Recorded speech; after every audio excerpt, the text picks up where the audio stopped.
Hey guys, welcome back to my channel to part 2 of our kitchen renovation. Today we are going to be renovating this pantry. If you've seen part 1 of my renovation videos, then you've kind of already seen this section, but if not, you guys gotta go back and check that out and see how our kitchen is progressing.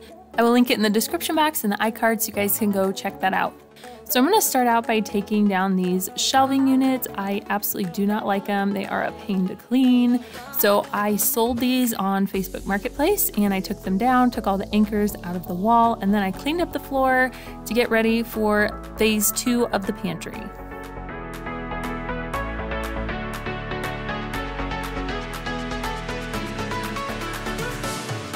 We're taking out the drywall to make a new opening into the pantry from the kitchen. We're going to be walling this area off, and that way it'll kind of separate the pantry from the garage and mudroom area.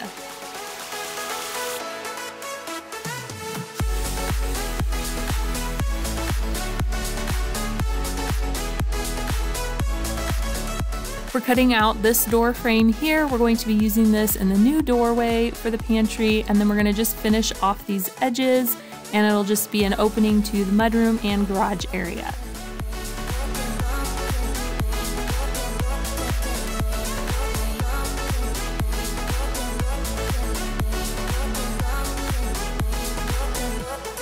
And you can see the new entryway to the pantry. This is gonna be so much nicer to have the pantry entry from the kitchen.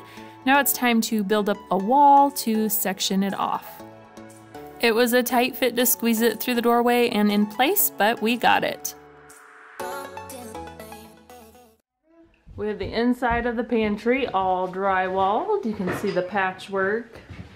And we got a mess to clean up.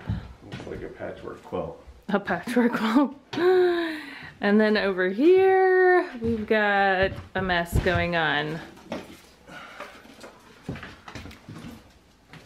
We had to move the heating register, vent, or AC, whatever. And we got this side patched up. So now we just have to continue working on. The mudding part is always the part that I dread about construction. It takes so long to mud. Miles even got involved and was helping. It was so cute. You have to do several coats and sand, and it is just not fun. So we did put some plastic up when we were sanding just to kind of contain the dust so it wouldn't spread to the rest of the house.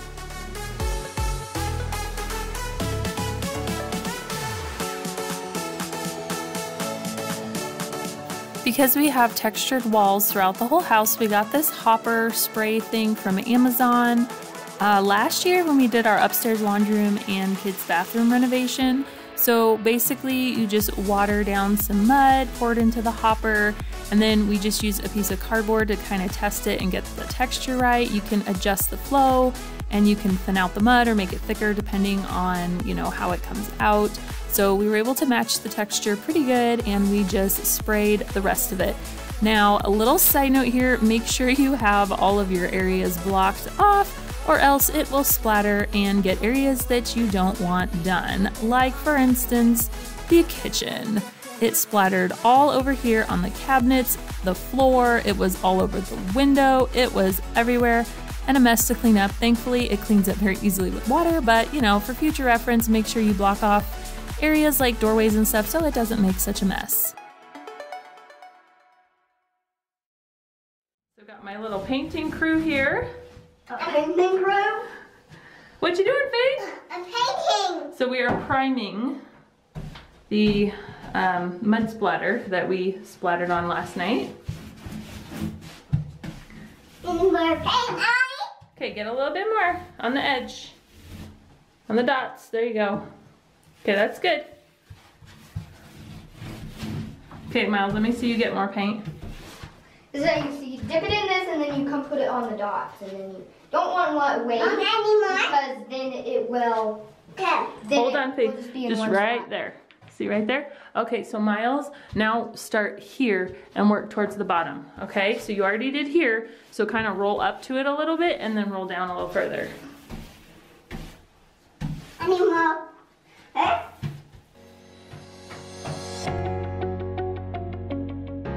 Now it's time to start working on the shelves. So we wanted lots of support for these shelves. This is just some MDF pre-primed boards. I'm not sure the size of these, but they're pretty narrow. So we cut them in little strips and larger strips to put along the pantry walls for extra support.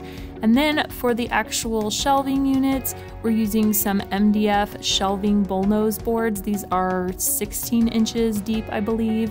These are the same boards that we got for the upstairs master closet.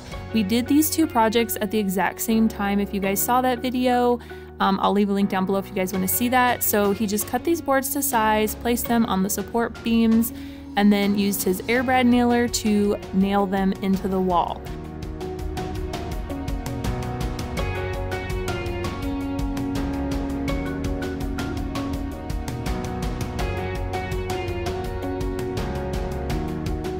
We're going to be adding some support brackets under the shelves on those vertical pieces that you can see on the wall underneath each shelf. That'll just give these long boards extra support, and then of course where the board seams are on the sides, it'll give them extra support as well. So once we were done putting all the shelves in, we caulked around all of the edges, and then I went through with my microfiber cloth and just dusted it all off so that way we can go ahead and prime the boards. We got the Graco Magnum paint sprayer from Lowe's, and let me tell you, this made it so much quicker and easier than brushing and rolling. So we had to figure out how to use it once we did. He got all suited up in plastic to protect him from the paint spray and stuff, and we obviously covered the door with plastic because we didn't want another catastrophe like the mud in the kitchen.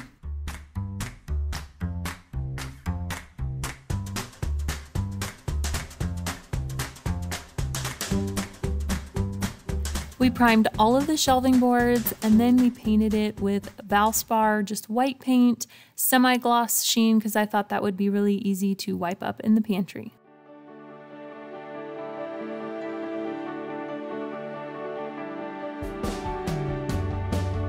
So let's do a quick recap. This is what the pantry looked like before.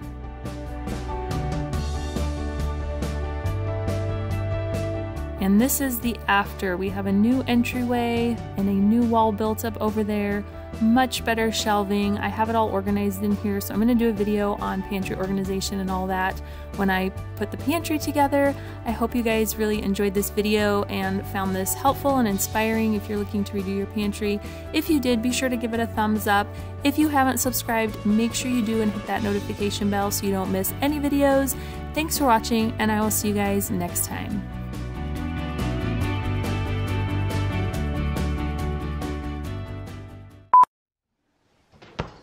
What? You know, just acting. It's weird acting for camera. We don't need to act, just do like what you normally do. The instructions on those mud is really helpful. So you want to get it wet, but not too wet, because if it's wet, too wet, it'll cause negative effects. I didn't say what to.